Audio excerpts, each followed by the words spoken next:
ప్రభువు పడిపోయిన వారందరినీ నిలబెట్టి వంగిన వారిని పైకి లేపుతాడు. కీర్తన 145 14వ వచనం అచంచలమైన తోడ్పాటు మరియు ఆశను అందిస్తుంది. జీవితం కొన్నిసార్లు భరించలేనట్టుగా అనిపించి మనల్ని తప్పిపోయినట్టుగా, భారంగా లేదా విరిగిపోయినట్టుగా చేస్తుంది.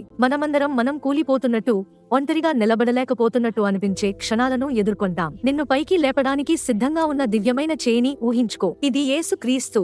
ఆయన ఈ కరుణను మరియు బలాన్ని ప్రతిబింబిస్తారు. ఆయన మన కష్టాలు, బాధలు, అవసరాలను అర్థం చేసుకుంటాడు. ఆయన శాశ్వతమైన బలాన్ని మరియు నిజమైన శాంతిని ఇస్తాడు, కేవలం తాత్కాలిక ఉపశమనం మాత్రమే కాదు. ఎలా సూర్యుడు ఉదయించి చీకటి తర్వాత వెలుగుని తెస్తాడో, యేసు వంగిపోయిన వారికి కొత్త ఉదయాన్ని అందిస్తాడు. తన ప్రేమలో మనకు ఆత్మశాంతి మరియు పునరుద్ధరణకు ఆయన ఆహ్వానిస్తాడు. మీరు ఆశ, తోడ్పాటు మరియు ఎప్పటికీ తగ్గని ప్రేమ కోసం వెతుకుతున్నట్లయితే యేసు క్రీస్తును అన్వేషించండి. ఆయన సాన్నిధ్యం, శక్తిని మీ జీవితంలో అనుభవించండి. ఆయన ఇక్కడ నిలబెట్టి పైకి లేపడానికి ఉన్నాడు.